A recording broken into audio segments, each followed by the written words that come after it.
विधानसभा चुनाव नजदीक आ गए हैं। लोकसभा चुनाव जैसे ही खत्म होते हैं, विधानसभा चुनाव भी नजदीक आ गए हैं।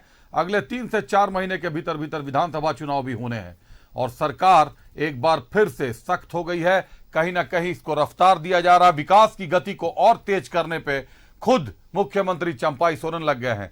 विभागवार समीक्षा बैठक कर रहे हैं, लेकिन विधि व्यवस्था को लेकर खासे नाराज दिखाई दे रहे हैं। अवैध खनन को रोकने के स्पष्ट निर्देश दिए गए हैं। पुलिस वालों को कहे या माइनिंग डिपार्टमेंट को कहे, अवैध खनन को लेकर सीएम काफी गंभीर हैं। साथ ही साथ आदिवासियों की जमीन पर कब्जा, जमीन दलालों के साथ पुलिस कर्मियों के साठगांठ, आए दिन जो समस्याएं आ रही हैं उनको लेकर भी आज सीएम ने सभी अधिकारियों के साथ बैठक की। देखिए पहले ये रिपोर्ट, फिर करेंगे चर्चा अपने अतिथियों के साथ। विकास को रफ्तार देने में जुटे सीएम। विभागवार सीएम की समीक्षा बैठक। लॉ एंड ऑर्डर पर मुख्यमंत्री सख्त।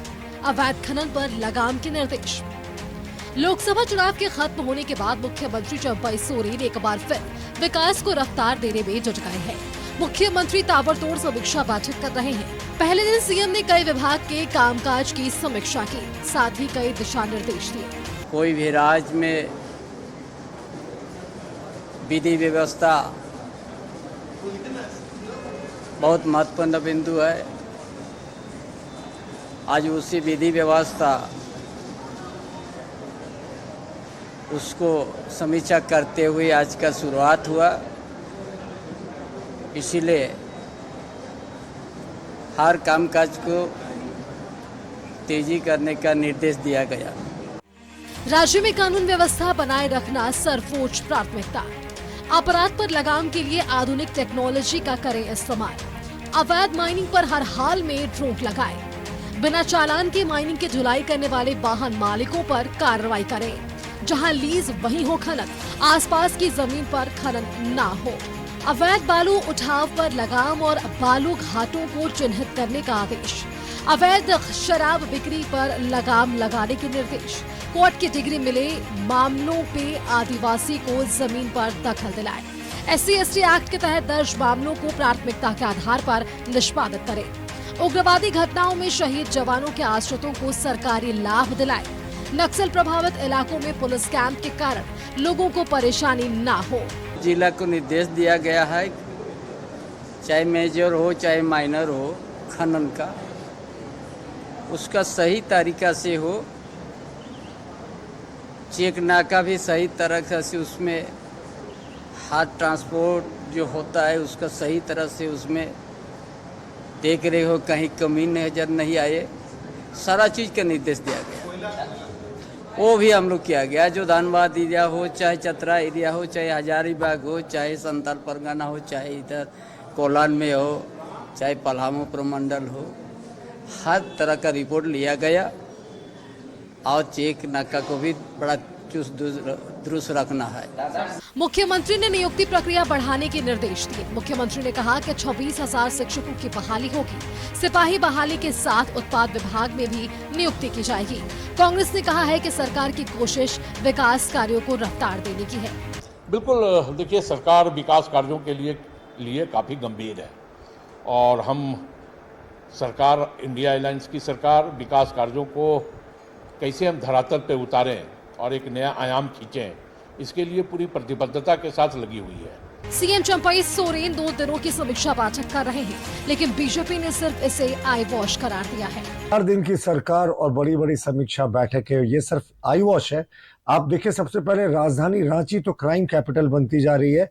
जिस तरीके से दिन दहाड़े यहाँ पे किडनैपिंग हो रही है, फिरौती के लिए मर्डर्स हो रहे हैं, रेप केसेस हो रहे हैं।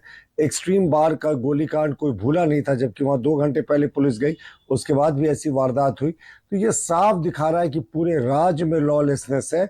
और उसके बाद भी समीक्षा बैठकों का दौर चल रहा। भाई ये चलना भी चाहिए। 4 महीने बचे हैं कुल सरकार को। जुलाई, अगस्त, सितंबर, अक्टूबर, नवंबर से तो आचार संहिता लग जाएगी। तो उसके बाद मुख्यमंत्री जी को तो समीक्षा बैठक करने का भी और फोटो खिंचवाने का भी मौका नहीं मिलेगा। अगर ये चाहे तो ये ऑफिसर्स की अकाउंटेबिलिटी तय कर सकते हैं कि कौन जिसके यहाँ अपराध होता है उसको सजा मिले, उसको हटाया जाए, लेकिन सिर्फ आई वॉश करने के लिए बैठकों का कोई औचित्य नहीं। मुख्यमंत्री चंपाई सोरेन की समीक्षा बैठक बुधवार को भी जारी रहेगी।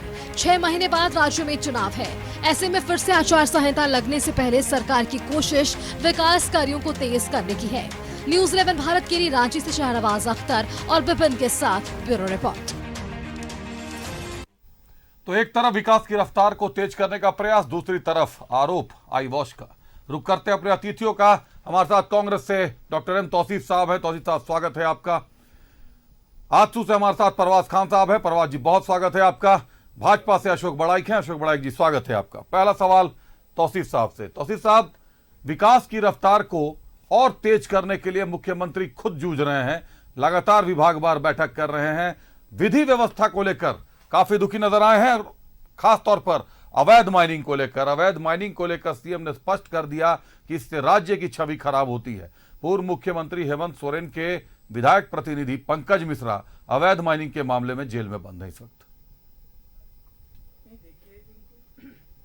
जिसकी भी सरकार होती है और उस सरकार में जो भी काम होता है, कामकाज होता है, उस कामकाज को लेकर के बैठकें तो होती हैं और समीक्षा होनी चाहिए, चाहे जिसकी भी सरकार हो। तो अभी हम लोगों की सरकार है और मुख्यमंत्री जी ने इससे पहले जो मुख्यमंत्री थे श्री हेमंत सोरेन जी, जो उन्होंने कार्य को छोड़ा, फिर उसके बाद जो अभी वर्तमान में है, तो ये सब सारी चीज़ों को जितना भी जो भी ब्लूप्रिंट तैयार था, जितना काम हम लोगों ने किया है, जो काम हो चुका है और जो काम बाकी है, उन सब सारी चीज़ों को करना है। और इस तरह की बात करना कि फोटो खिंचवाने का, मुझे लगता है कुछ तकनीकी खराबी आई है आपकी आवाज। तौसीफ साहब की आवाज आ रही है पीसीआर टीम? हाँ तौसीफ साहब आप कंटिन्यू करें, माफी चाहूंगा। तो जो काम बाकी है उसको काम को करना है। हम लोगों ने जो वादा किया था उस वादे को पूरा किया और जो कुछ बचा हुआ है उसको भी पूरा करना है। और जिस तरह से अभी भाजपा के प्रवक्ता ने कहा कि फ़ोटो खिंचवाने का मौका नहीं मिलेगा, अभी समीक्षा कर लें, तो फ़ोटो खिंचवाने के लिए कोई समीक्षा नहीं होता है। इन लोग फ़ोटो खिंचवाने के आदी हैं, इसीलिए इस तरह की बात करते हैं। आप जानते हैं कि मोदी फेस्ट कोई भूला नहीं है। जब भी कोई प्रोग्राम होता है तो वो फेस्टिवल के तौर पे वो लोग प्रोग्राम को करते हैं, वो प्रोग्राम नहीं करते हैं, उसमें सीरियसनेस नहीं होता है भारतीय जनता पार्टी के किसी भी कार्यक्रम में। लेकिन पोस्टर, बैनर, फोटो किस तरह से होता है तो वही उनको याद आ रहा होगा, इसलिए इस तरह की बात है। लेकिन ये सरकार बहुत सीरियस है और राज्य की जनता के लिए बहुत चिंतित है कि किस तरह से इनका विकास हो, और लगातार विकास हो रहा है और विकास आगे भी होगा। जो बचा हुआ काम है वो चुनाव से पहले तक जो भी हम लोगों ने टारगेट ले रखा है उसको पूरा करेंगे। और इस तरह की ये लोग बयानबाजी करते रहें, जिसको जो कहना है कहता रहे, लेकिन जो काम करना है वो काम होता रहेगा। और जनता, राज्य की जो जनता है बहुत खुश है कामकाज से। और ये इस तरह का आरोप लगाना ये एकदम बिल्कुल ही निराधार है। जिस तरह से उन्होंने बात किया कि फ़ोटो खिंचवाने के लिए मीटिंग होता है, तो मैंने तो बताया कि मोदी फेस्ट कोई भूला नहीं है और जिस तरह से ये लोग फोटो खिंचवाते हैं वही याद करते हैं। अशोक बड़ाइक जी, अभी अभी आपने सुना तौसीफ साहब कह रहे हैं कि मोदी फेस्ट कोई भूला नहीं है। विकास को गति देने के लिए अगर मुख्यमंत्री बैठक करते हैं, इसको आईवाश कहना कहां तक उचित मानते हैं? देखिए अभिषेक जी, साहब बहुत देर कर दे आते आते। अब 4 महीना के बाद चुनाव है, 4 महीना में भी 2-3 महीना तो आपका निकल जाएगा बरसात में, उसके बाद आप सीधे चुनाव का आचार संहिता लग जाएगा। ये साहब जो आज ये बैठक कर रहे हैं, बैठक किन किन बिंदु का था जो मैं भी आपके स्क्रीन में मैं देख रहा था, वो क्या था कि अवैध माइनिंग के खिलाफ कार्रवाई किया जाए, लॉ एंड ऑर्डर को दुरुस्त किया जाए, कार्रवाई जो बाकी जो अन्य घोटाले घपले घोटाले हो रहे उसको रोकथाम किया जाए, और तो और ST/SC जो एट्रोसिटी एक्ट के तहत जो मामला दर्ज है उसके ऊपर कार्रवाई किया जाए, जो जमीन वापसी का जो कोर्ट से डिग्री हो गया है वो SAR कोर्ट के द्वारा जो फेवर जो ट्राइबल लैंड को के फेवर में जो जमीन मालिक के ऊपर में जो कोर्ट ने निर्णय दिया है उसको जमीन वापसी कराई जाए। देखिए ये 4.5 सालों में आप देखेंगे जो माननीय मुख्यमंत्री जी ने समीक्षा बैठक में कहा है, 4.5 सालों में उसके विपरीत ही काम हुआ है। अब मैं उदाहरण के साथ बताता हूं। पहला उदाहरण तो अभिषेक जी आपने बताया कि पंकज मिश्रा झारखंड मुक्ति मोर्चा के केंद्रीय सचिव है, माननीय पूर्व मुख्यमंत्री हेमंत सोरेन जी के विधायक प्रतिनिधि है। उनके ऊपर किस घोटाले घपले के वो आरोपित है? नींबू पहाड़ को खोखला करके संथाल परगना के पूरे आदिवासी पहाड़ों को जो इलाका को पूरा बंदर बाट करके इन्होंने 1200 करोड़ का माइंस घोटाला किया। तो उस समय 4.5 सालों में पंकज मिश्रा जी के ऊपर कभी ध्यान नहीं दिया। फिर आलमगीर साहब 35-37 करोड़, और ईडी ने जो चार्जशीट दाखिल किया उसमें 200 करोड़ का माफ करेंगे 2000 करोड़ का मोटा मोटी उसमें जिक्र किया हुआ है। वो क्या था? वो राज्य सरकार का राजस्व का मामला था। और तो और राजधानी के अंदर में कई ऐसे लॉ एंड ऑर्डर, तो झारखंड की छोड़ दीजिए, राज्य के अंदर प्रतिदिन आपके चैनल में और मैं अखबारों में देखता हूं, प्रतिदिन प्राइम लोकेशन से, पॉस एरिया से चेन स्नेचर लोग चेन वो छीन के ले जा रहे हैं। अच्छी अच्छी जो महिलाएं सुबह टहलती है उनके गर्दन से छीन के भाग जा रहे हैं। एक्सट्रीम बार में दिन दहाड़े वहां पर पुलिस के सामने में वहां हत्या हो जा रही है, पुलिस की गाड़ी बाहर टहल रही है, अंदर एक मर्डर आता है, मर्डर करके चला जाता है। तो लॉ एंड ऑर्डर तो पूरी की पूरी कोलैप्स कर गई है। जिस तरह से महिलाओं का 4.5 सालों में यहाँ के जो दुष्कर्मी ने जिस तरह से महिलाओं को जो असुरक्षित और उनका सम्मान के ठेस पहुंचाया है, 6000 अभिषेक जी, इस 4.5 सालों में 6000 महिलाओं के साथ दुष्कर्म की घटना घटी है। आप इमेजिन नहीं कर सकते हैं ये किस ओर जा रहा है। ये साहब जो आज 4.5 सालों में आज जो कर रहे, और जो अभी बता रहे थे कि नहीं आदिवासी जमीन को जो कोर्ट से डिग्री होगी उसको वापसी कराई जाए। कई ऐसे आदिवासी सरकार के खिलाफ, डीसी के खिलाफ, एलआरडीसी के खिलाफ आंदोलन करते हुए आपके चैनल में हम लोगों ने देखा है। कहां था? क्योंकि सरकार संपोषित जो नेता लोग हैं, जो भ्रष्टाचारी है, वही आदिवासी जमीन हड़पने वाले लोग थे। तो किसके ऊपर कानून कार्रवाई करेगी? आपकी पुलिस तो आपकी है, राज्य सरकार की पुलिस है, आपके जितने जमीन दलाल है वो सब आपके पार्टी से संपोषित है। तो किसके ऊपर कार्रवाई कीजिएगा? अपराधी खुलेआम नंगा नाच कर रहे हैं, इसलिए कर रहे हैं कि पुलिस जो जिला की एसपी है, जिला के दरोगा है, थाना के दरोगा है, वो ट्रक के नंबर नोट डाउन कर रहे हैं कि कौन गाड़ी से कितना माइंस जा रहा है और उनका हिस्सा कितना आएगा। तो वो जब पेन और कॉपी लेके वो नोट डाउन करेगा हिस्सा और ट्रक का नाम नंबर, तो वो क्या लॉ एंड ऑर्डर देखेगा? क्या महिलाओं का सम्मान का वो सुरक्षा करेगा? क्या वो आदिवासी महिलाओं का सम्मान का सुरक्षा करेगा? तो देखिए, कुल मिला के जो 4.5 सालों के बाद माननीय मुख्यमंत्री जी को आज ये आया, इनको तो सरकार बनते के साथ होने चाहिए थे। तो ये 4.5 सालों में राज्य गर्त में नहीं चल गया होता। आज रांची के अंदर में वो चाहे मवेशी तस्कर, वो संध्या टोपने ऐसा ही पुलिस अधिकारी थी, उसके ऊपर राजधानी के अंदर गाड़ी चढ़ा के उसकी हत्या कर देते हैं। सुभाष मुंडा एक सामाजिक कार्यकर्ता, एक आदिवासी समाज को उभरता हुआ नेता, उसको दिन दहाड़े उसको घर के में घुस के गोली मार दी जाती है।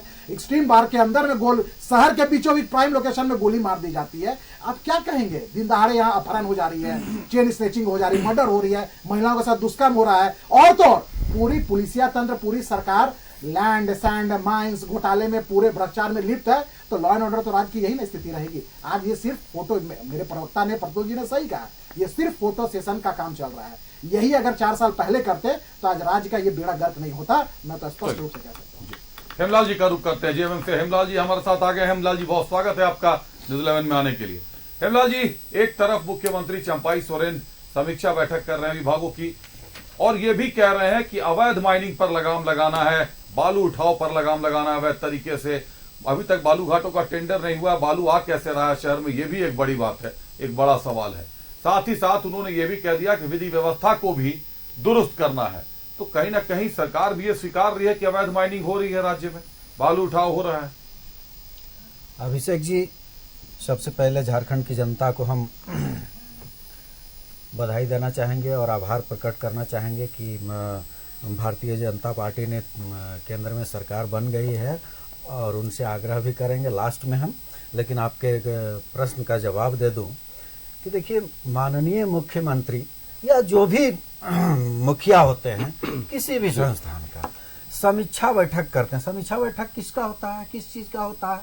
उनके अधीन जो भी विभाग होता है या फिर जो भी काम करना है, तो जब तक समीक्षा नहीं किया जाएगा उसका काम कैसे होगा, आगे कैसे विकास होगा, कहाँ पर रुका हुआ है, किस चीज का बाधक है, ये पदाधिकारियों से जब तक नहीं लेंगे तो मुख्यमंत्री तो अकेला घूम घूम कर पंचायत में और जंगल में नहीं जा करके देखेंगे कि भाई किसका पीने का पानी कहाँ नहीं है या फिर कहाँ क्या समस्या है। ये अकेले तो घूम के नहीं देखेंगे। समीक्षा बैठक तो करना जरूरी है, बिना समीक्षा बैठक का हो नहीं सकता है। कहाँ क्या कमी रह गई है, अभी तक कहाँ कमी रह गई है, 4 महीना हमको काम करने का और मौका है, किस स्पीड में काम करेंगे हम, तो उसके लिए समीक्षा बैठक है। फोटो खिंचाने के लिए ये समीक्षा बैठक नहीं होता, फोटो खिंचाने के लिए रोड शो होता है। तो रोड शो जब करते हैं तो उसमें फोटो खिंचाना कह सकते हैं आप,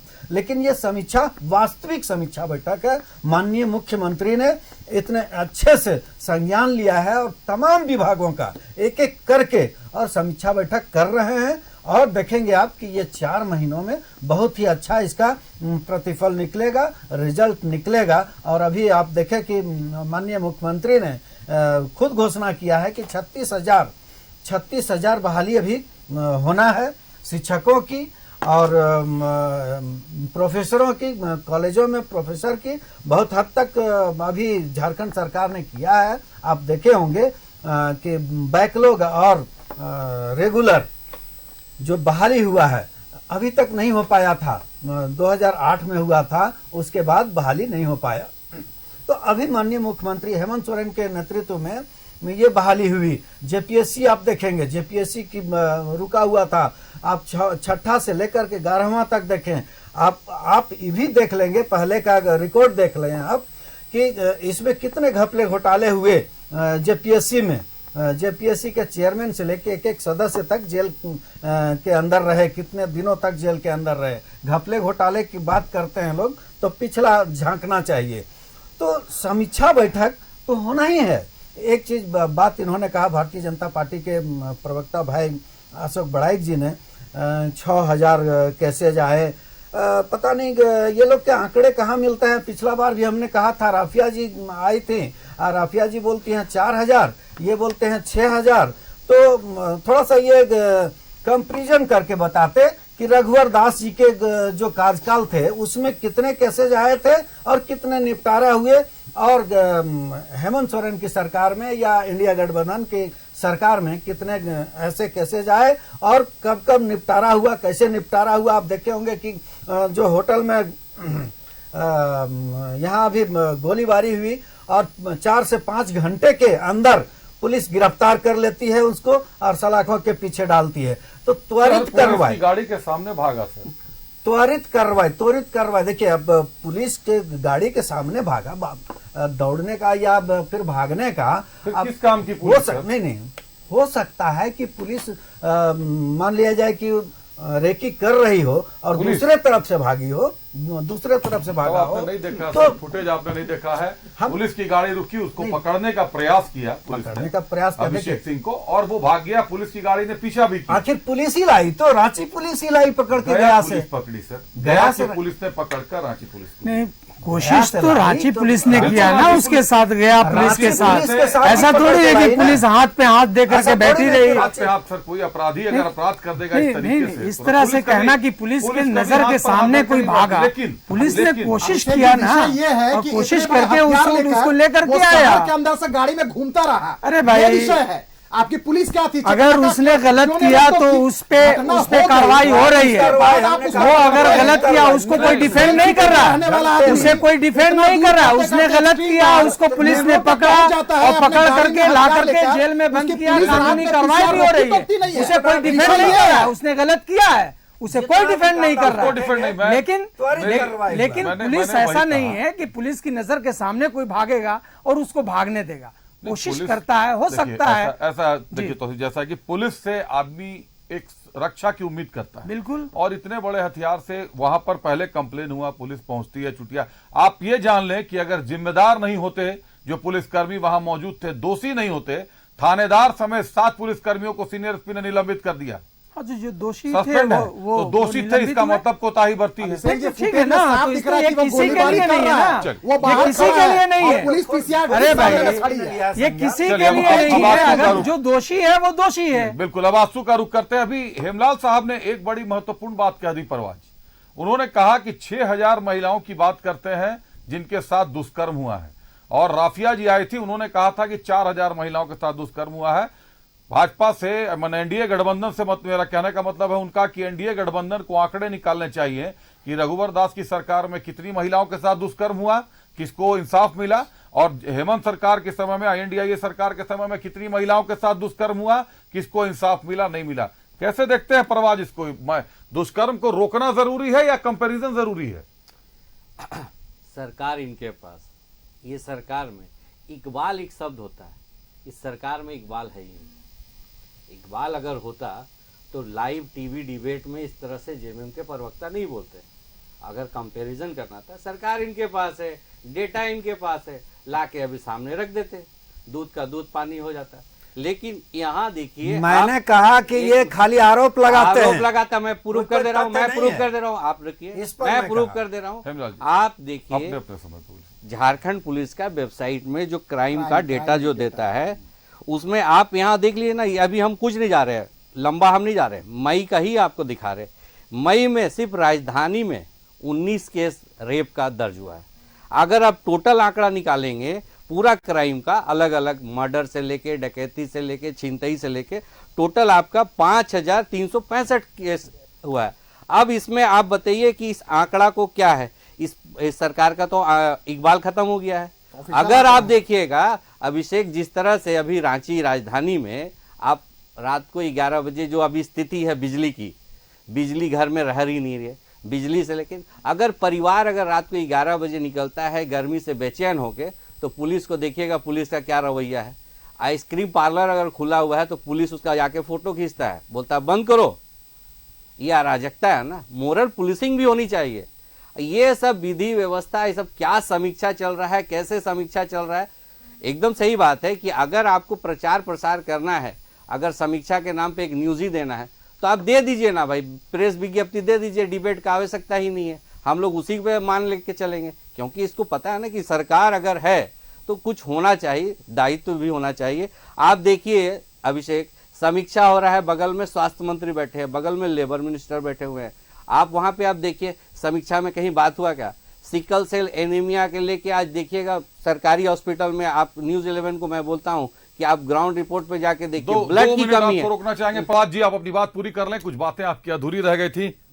तो ये मैं बोल रहा था, माननीय मुख्यमंत्री के बगल में स्वास्थ्य मंत्री बैठे हुए हैं, लेबर मिनिस्टर बैठे हुए हैं, लेकिन समीक्षा अगर हो रही है तो समीक्षा ठीक है। आप क्राइम का तो मैं तो डेटा दे दिया, आप इसमें भी समीक्षा कीजिए कि जो अभी अस्पताल में ब्लड का जिस तरह से कमी है, इसका भरपाई कौन करेगा। मैं शब्द एक यूज किया था इकबाल का, इकबाल इसलिए मैं बोला था कि अगर सरकार में अगर इकबाल होता ना, तो नगरी सीईओ इस तरह एक बेचारे का नौकरी नहीं खाते। अगर नगरी निवासी अभ्यर्थी अगर जाता है तो एक अधिकारी उसके लिए साइन के लिए उसका नौकरी नहीं खाते। इस तरह से बहुत सारा चीज है, डेटा है। बालू के लेके आप देख लीजिए, आप खनन का लेके बात कर रहे थे, 608 घाट है ना, 608 घाट में अब तक झारखंड में कितना नीलामी हुआ भाई। अभी आपको देखिए बरसात आने वाला है, लोग चाहते हैं कि घर का मरम्मत हो, बालू सोना के मूल पे मिल रहा है।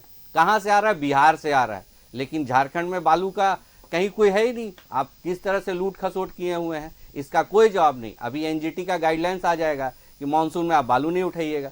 ये सरकार बोले ना, किसी तरह हर चीज को ना भ्रष्टाचार में एकदम लिप्त है और चाहते हैं कि अधिकारी हो चाहे इनके जो मंत्री हो, तभी तो मंत्री के पीए के घर के यहाँ से करोड़ों रुपया निकल रहा है। इस तरह का भ्रष्टाचार का किस तरह का ये समीक्षा कर रहे हैं। सरकार में इकबाल होना चाहिए, सरकार है इसलिए देखिएगा सरकार का अब अंतिम है, अंतिम टाइम चल रहा है, अंतिम सांसें में चल रही है। जनता भी चाह रहा है कि जल्दी से जल्दी चुनाव हो, इस सरकार को हटाएं हम लोग। हेमलाल साहब, आखिरी सांसों पर चल रही है सरकार आपकी, कह रहे हैं बालू उठाव नहीं हुआ, 608 घाटों का टेंडर नहीं हुआ। जहां तक जानकारियां सिया के फेर में फंसी हुई है, कहीं ना कहीं ये पूरी जो प्रयास पूरा आप लोगों का है वो फंसा हुआ है। कैसे आएगा बालू? देखिए सबसे पहली बात है अपना, अच्छा बालू का ही हम कर लेते हैं। बालू का अब तो एनजीटी का लग गया, 10 तारीख से रोक लग गया।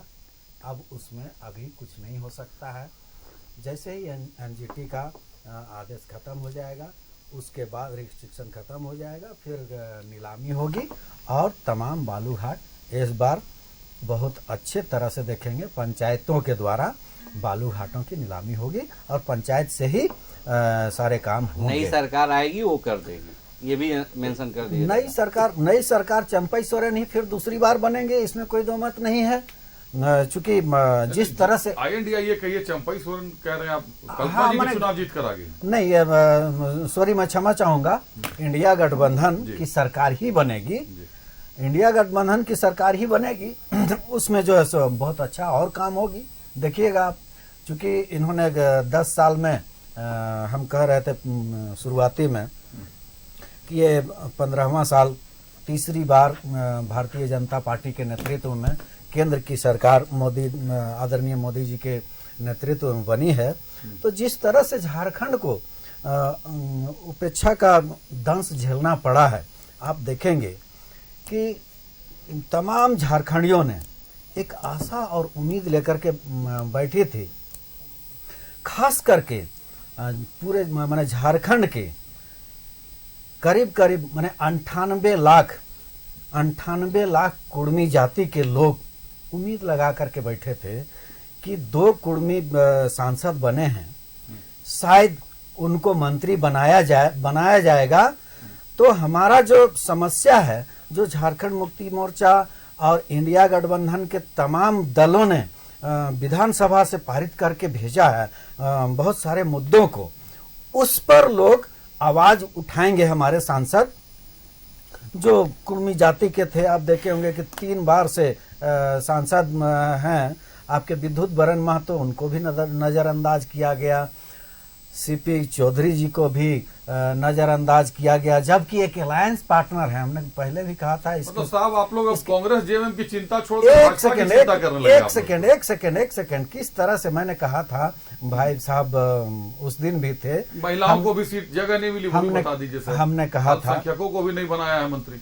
हमने कहा था उस दिन भी कहा था कि किस तरह से अलायंस पार्टनर को अपने ग्रिप में लेकर के बर्बाद करने की कोशिश कर रहे हैं। ये मैं बताना चाह रहा था भाई साहब को। ये इसका आज समीक्षा में बता देना चाहूंगा, क्योंकि वो रिजल्ट आ गया है। समीक्षात्मक प्रतिक्रिया देना जरूरी था कि किस तरह से अपने अलायंस पार्टनर को भारतीय जनता पार्टी बर्बाद करती है। वो आप देख ले, चंद्र प्रकाश चौधरी को आज आंसू भी नहीं बहा पा रहे हैं बेचारे, और कहीं जाकर के दुबक गए हैं। बड़ाई जी, चंद्र प्रकाश चौधरी साहब कहीं दुबक गए हैं, बता रहे हैं कि आंसू भी नहीं बहा पा रहे हैं। दो कुर्मी सांसदों को जगह नहीं मिली। देखिए आंसू का जवाब परवाज देंगे, लेकिन हाँ इतना कह सकते हैं कि आंसू का जवाब आपसे जानबूझकर मांग रहा हूँ। परवाज तो मैंने कल ही जवाब मांगा इस मामले में।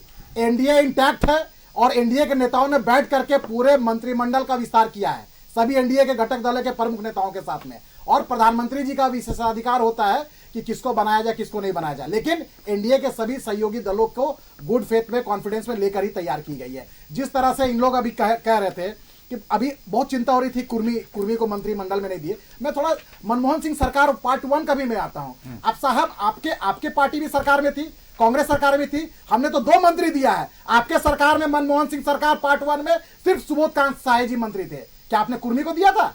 आपको अल्पसंख्यक वोट करता है, आपने अल्पसंख्यक को मंत्री बनाया था। फिर आप मनमोहन सिंह सरकार पार्ट 2 में आइए, फिर कौन बने? सुबोध कांत साय जी। आपने कुर्मी को बनाया? किसी अल्पसंख्यक को बनाया? और तो और अभिषेक जी हंसी आएगी, ये अकलियत और मुस्लिम की वोट बैंक लेना जानते हैं। 14 लोकसभा सीट में कितना इन लोगों ने अकलियत और मुस्लिम को टिकट दिया था, जरा बताए।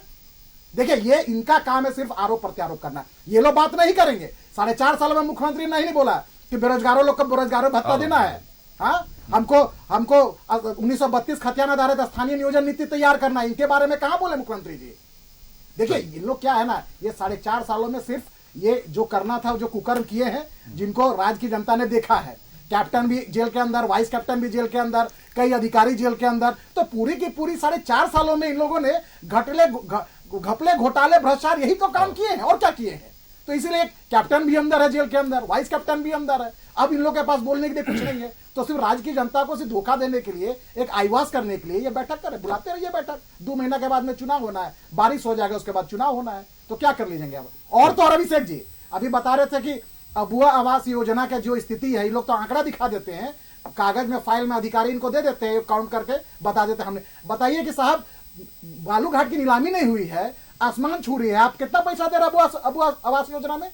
वो बेचारा गरीब पूरा सिर्फ बालू खरीदेगा क्या? सीमेंट नहीं खरीदेगा, ईटा नहीं खरीदेगा? ये बड़ा अहम सवाल है। लेकिन अब तो एनजीटी का गाइडलाइंस लग गया, जो घोषणा की है, बालू का कैसे आवाज बनेगा? एनजीटी के गाइडलाइन पे आपको एक बात बता दूं कि स्टॉक लाइसेंस की आड़ में माइनिंग विभाग और ठेकेदार दलाल जो होते हैं बालू के, इनकी कालाबाजारी चरम पर है। अभी ये जो बिहार का बालू आप बता रहे हैं, ये सारा स्टॉक लाइसेंस की आड़ में खेल हो रहा है।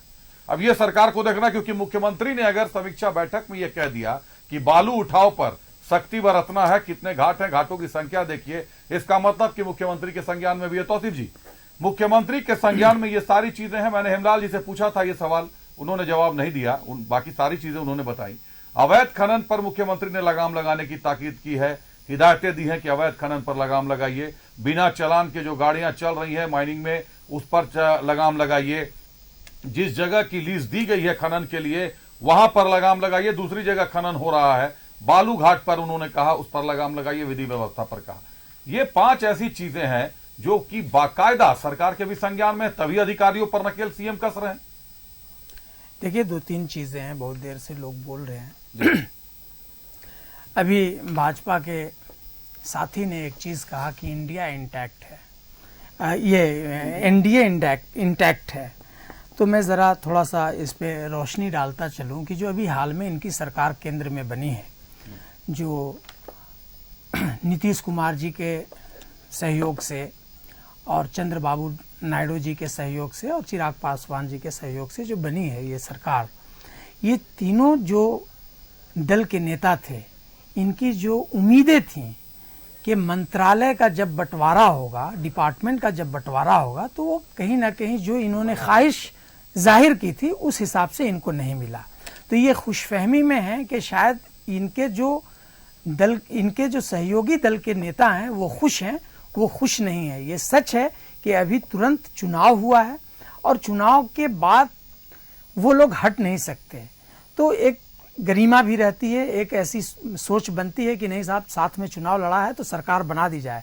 जिस तरह से उन लोगों का ह्यूमिलिएशन किया गया है, इनके द्वारा सरकार बनाई है, उनका ह्यूमिलिएशन किया गया है। बार बार उनके प्रवक्ता केसी त्यागी इस बात को कह रहे हैं कि हमें ये मंत्रालय मिलना चाहिए, ये मंत्रालय मिलना चाहिए, उधर से लोग बोल रहे हैं ये मंत्रालय। तो उन लोगों को किसी को भी उनके मन के मुताबिक कोई भी मंत्रालय नहीं मिला है।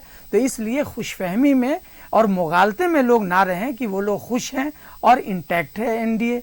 ऐसा नहीं है, कभी भी कुछ भी हो सकता है। दूसरी चीज, आप लोग खुश रहिए। नहीं, अरे हम लोग क्या करेंगे अभी देखिए तो सही। दूसरी चीज आपने दूसरी चीज, इन्होंने जो भ्रष्टाचार की बात कही, इन्हें याद होना चाहिए कि यहाँ पे रघुवर दास के जमाने में मोमेंटम झारखंड हुआ था और उस मोमेंटम झारखंड के खिलाफ आवाज उठाने वाले इनके अभी जो वर्तमान में अध्यक्ष हैं बाबूलाल मरांडी हैं, वो पानी पी पी करके कोसते थे और कहते थे और चिल्लाते थे और बोलते थे कि 900 करोड़ का घोटाला हुआ है। आज वो चुप क्यों हैं? उनका आरोप है, पूरा वीडियो देखिए, पूरा उनके वो जब भाजपा में नहीं थे उस वक्त उन्होंने आरोप लगाया, इतना आरोप लगाया, इतना जोर जोर से बोला, हर जगह पे बोला।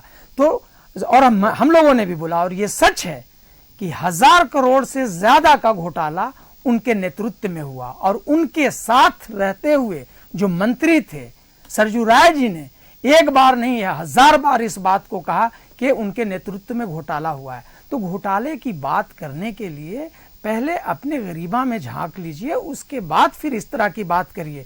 आपको क्या लगता है कि जिस तरह से भारतीय जनता पार्टी की केंद्र सरकार विपक्ष के नेताओं को पकड़ पकड़ के, चाहे वो सीबीआई हो या ईडी हो या इनकम टैक्स के माध्यम से षड्यंत्र रच करके और उनको जेलों में भेज रहा है, तो क्यों, इसके पीछे क्या राज है और क्यों हो रहा है? सिर्फ इस वजह से कि उनकी केंद्र में सरकार है, इस वजह से उनके नेता बच जा रहे हैं, उनके नेता पे कार्रवाई नहीं हो रही है। जो भारतीय जनता पार्टी के भ्रष्टाचारी नेता हैं उन पे कार्रवाई नहीं हो पा रही है, सिर्फ इस वजह से कि उनकी केंद्र में सरकार है।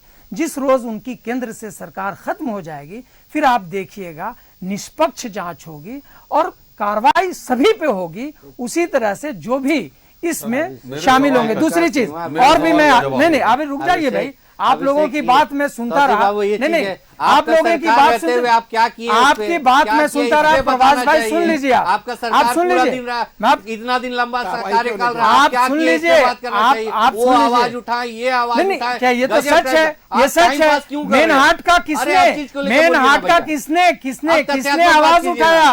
उनके साथ जो रहे मंत्री ने उस पे किताब लिख दी।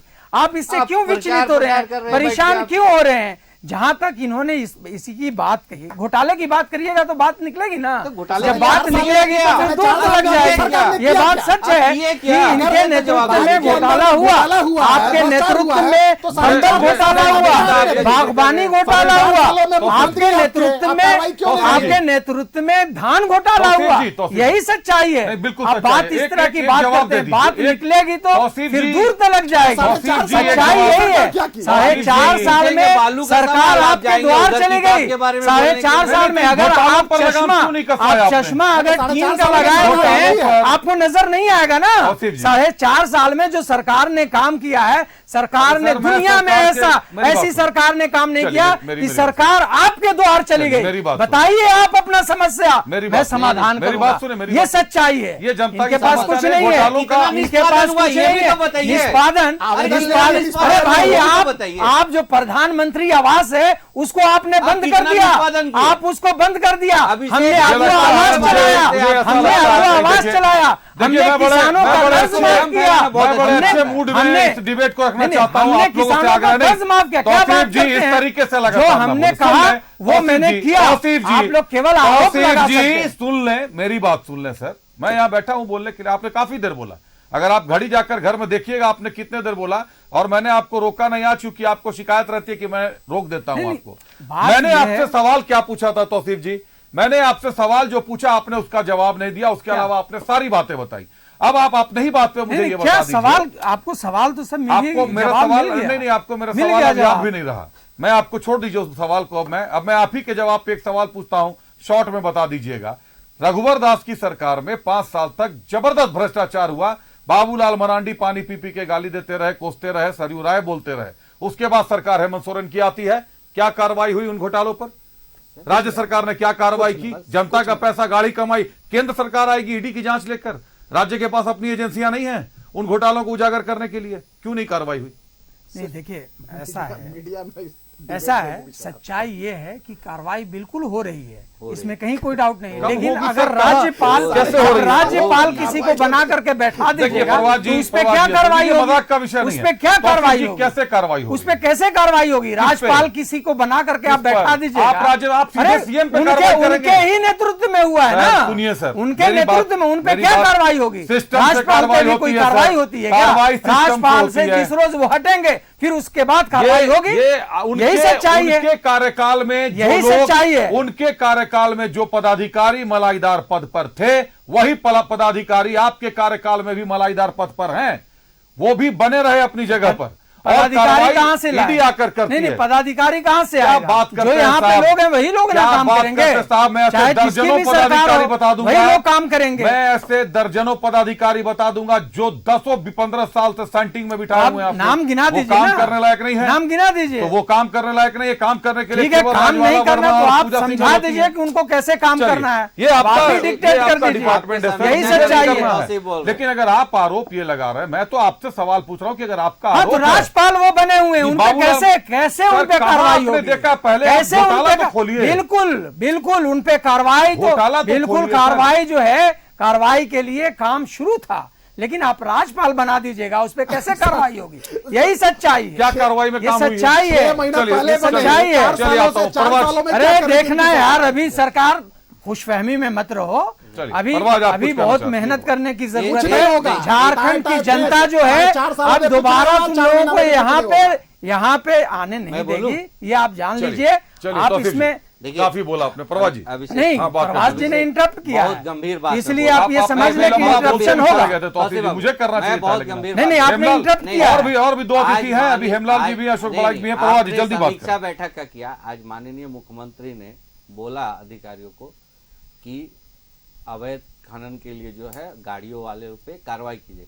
मुझे डर है कि ये आदेश के बाद कहीं पुलिस गरीब जो गाड़ी चलाते हैं उसे वसूली के लिए ना लग जाए।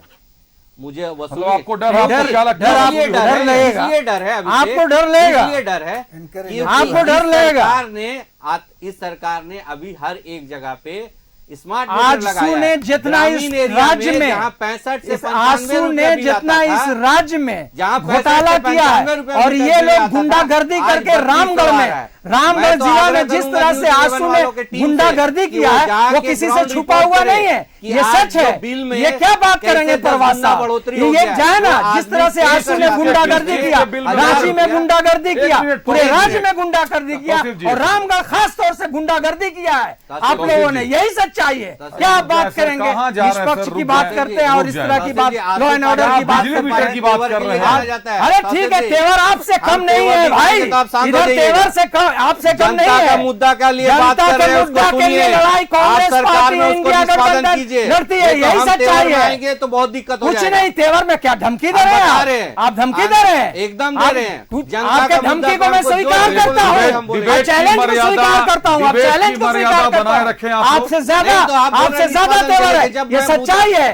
क्या बात करेंगे, क्या मुद्दा आप उठाइएगा? कोई मुद्दा नहीं है आपके पास, यही सच्चाई है। अरे आज सुने जिस तरह से यहाँ पे घोटाला किया है, जिस तरह से एनडीए के साथ रह के घोटाला किसी ने नहीं किया है, यही सच्चाई है। सुदेश महतो ने जिस तरह से घोटाला किया है, क्या बात करेंगे आप?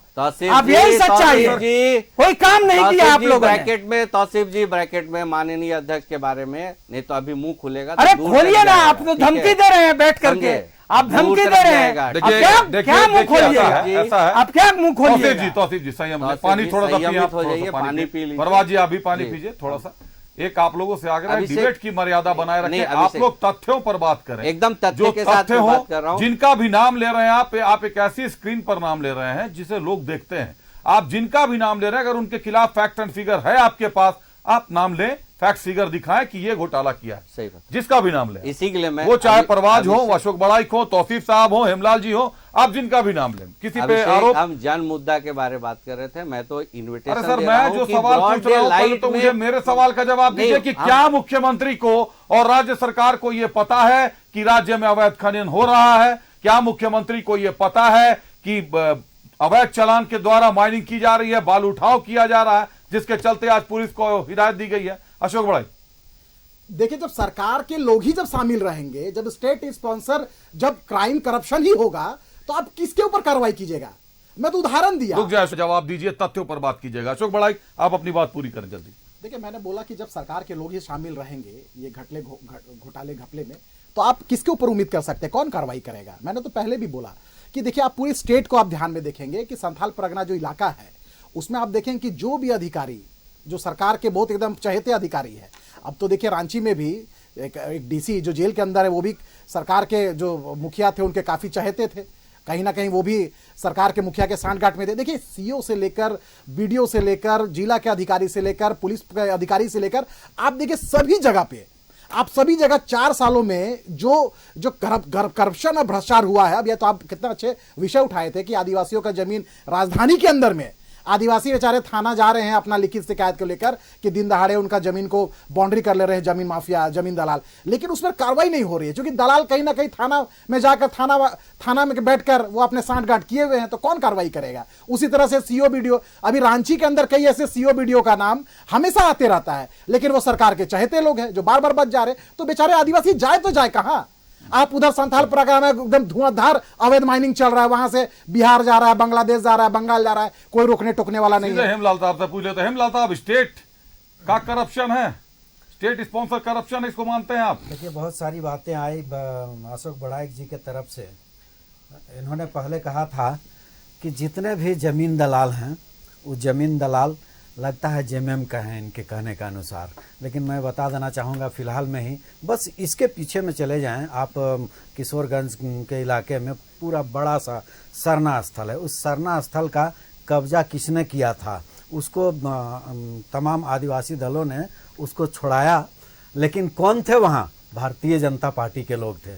भारतीय जनता पार्टी के बड़े ठेकेदार हैं जो कब्जा कर किए हुए थे, उसको जमीन माने बाउंड्री धसा करके अभी फिर सरना स्थल का उसको दिया गया स्थान। पूरा सरना स्थल ही है, लेकिन उसको कब्जा करने का काम भारतीय जनता पार्टी के नेता हैं, उन्होंने किया था। नाम कहें तो मैं बता दूं। और इन्होंने, भाई यहाँ के जाने माने नेता हैं, आप देखे होंगे रमेश सिंह जी, रमेश सिंह जी ने वहां आपने कब्जा केस- करने का केस काम किया है किया आप था। नहीं, लोगों ने? एफआईआर को माना जाएगा। ऐसे आप किसी का नाम को आप वैसा नहीं कर FIR सकते। होगा तब तो एफआईआर सरकार हुआ बोलेगा है, ना। वही हुआ, कार्रवाई वही हुआ। सरकार की है, नहीं की है तो आपको किसी व्यक्तिगत मैंने किसी पहले व्यक्ति कहा का कि ऑन एयर नाम नहीं ले तथ्यों सकते। पर बात करें। वही हुआ FIR हुआ। नहीं नहीं, आदिवासी इसको मैं आदिवासी खंडन दलों करता ने- हूँ। आदिवासी दलों ने किसी वहां पर व्यक्ति का कार्रवाई नाम अगर किया, FIR नहीं है, FIR किया न्यूज़ इलेवन और को जाकर टूल के जो है किट सो बनवाने। कब्जा दिलाया। फिर अरे ऑन एयर कितने लोग देख रहे हैं, इसलिए ये जो है गाइड नहीं तो करना है हेमलाल जी, किसी को। आप इस व्यवस्था को ठीक समझते हैं कि आदिवासी दलों का निर्णय अगर है कि वो सरना स्थल है तो वो सरना जाकर स्थल- बाउंड्री धसा के देखिए, कब्जा ले लेंगे? सरना स्थल था वो तो पुलिस कब्जा फिर दिलाई। सरना पुलिस स्थल को पुलिस ऑथराइज है कब्जा दिलाने के लिए? जेन्युइन था केस मतलब हुआ, आदेश हुआ, FIR कोर्ट का लोगों ने आदेश किया, आया। FIR लोगों ने किया, जो आदिवासी संगठन के लोग, और जो वास्तविक था हक मिला सरना समिति लोगों को, सरना स्थल जो था उसको चलिए। मिला। दूसरी बात इन्होंने छवि जल्दी बात छवि करें। रंजन का कहा या राजबाला हाँ, वर्मा एक- का एक कहा, मेंशन तो कर उस दो। समय मैंने जो है रघुवर दास जी के समय में राजबाला वर्मा उन्होंने सर मैंने तो पहले ही कहा उसका है घोटाला कि जो उनके किया था, सरकार में तो थे मलाईदार इसमें- पद पे, वो इसमें, आपकी हाँ, सरकार में भी है वही मलाईदार बात है। विभाग में। दूसरी बात, अच्छा एक बात और छूट गया था जो इन्होंने बहुत उछल रहे थे हमारे परवाज भाई के चंद्र प्रकाश सब पे थोड़ा सा सब चंद्र प्रकाश चौधरी जी के बारे में आप बोल रहे हैं, लेकिन चंद्र प्रकाश चौधरी जी के बारे में मैं नहीं बोल रहा हूं, वो खुद रूठे हुए हैं। आज पेपर में भी आया हुआ है कि पेपर में आया हुआ परवाज जी प्रवक्ता हैं, बताएं सर, रूठे हुए हैं, आंसू रूठी हुई है। भाई, आप पार्टी रूठा हुआ है, पार्टी आपकी रूठी चंद्र हुई है। प्रकाश चौधरी कह रहे हैं कि हम निर्णय लेंगे पार्टी स्तर हेमलाल पर जी, बैठ गिरिडीह की करके, जनता और ये उनको एक विकास शब्द नहीं पुरुष बोल से रहे जानती हैं है। उसके बारे में। जिस तरह से मतलब जनता क्या में संगठन से ही झारखंड अलग की है जनता क्या? में जिस तरह से संगठन के एक प्रवक्ता उदासी हैं, है कि प्रवक्ता उनके हैं, पास या उनके दूसरे नेता का हेमलाल जी रुक नहीं जाए, बने। बोल लेने दें। या क्या भारतीय हेमलाल जी जनता सुन पार्टी बोल लें सर, मेरी बात थोड़ा सुन सुनिए भी तो डिबेट को। गिरिडीह की जनता नहीं आप जिस लंबा तरह- मत बताइए परवाज जी, ये एकदम मैं बताइए बता रहा चंद्र हूं। प्रकाश जी दुखी गिरिडीह की है? जनता जिस तरह से भव्य मतों से उनको विजयी बनाई है, विकास पुरुष से नवाजी है, जाहिर सी बात है गिरिडीह की जनता हो या झारखंड की जनता हो, माननीय श्री चंद्र प्रकाश चौधरी से जो मोहब्बत करती है, उनको थोड़ा उदासी है। जाहिर सी बात है, वो कार्यकर्ता की बात कर रहे हैं। चौधरी यहाँ जी भी उदास कार्यकर्ता हैं। में थोड़ी उदासी तो है, लोगों में उदासी है कि अगर सांसद महोदय अगर मंत्री बन जाते तो उनका जो विकास के लिए जो पहिया जो रफ्तार था और तेजी से लेके उनके बातों को लेके चलते। इसलिए आप उस चीज को आप दूसरे तरह से नैरेटिव बना के लेके आइएगा तो ये तो भ्रम फैलाने वाली बात हुई ना भाई। चलिए तौसीफ जी, सीएम के समीक्षा पर आज काफी सवाल जवाब हो गए। क्या मानते हैं राजधानी का, झारखंड का लॉ एंड ऑर्डर कैसा है अभी?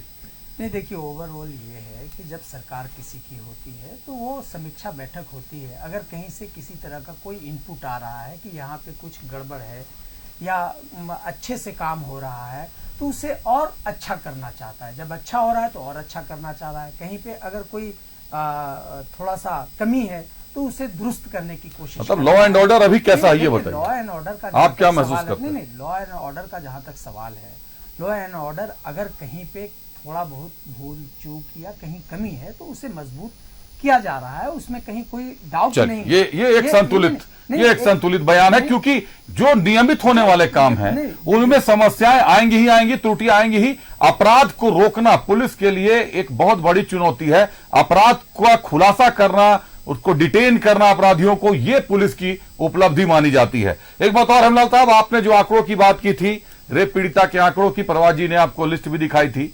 न्यूज़ 11 ने इस खबर को काफी प्रमुखता से दिखाया था।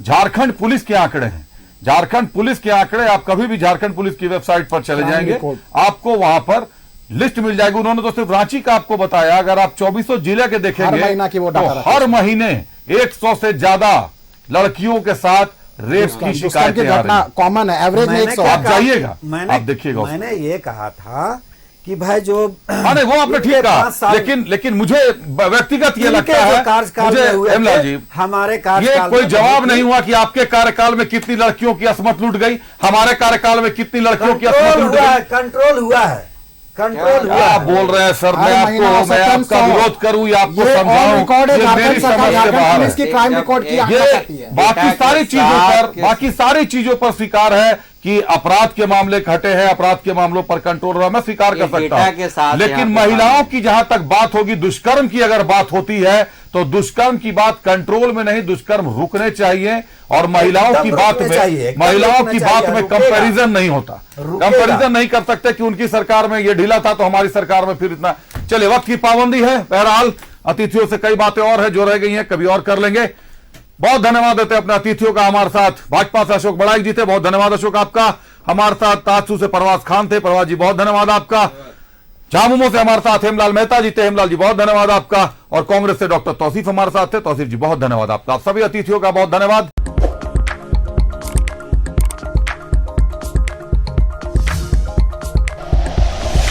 Like and share videos, subscribe करें हमारा चैनल और प्रेस करें बेल आइकॉन। न्यूज़ 11 भारत, सच है तो दिखेगा।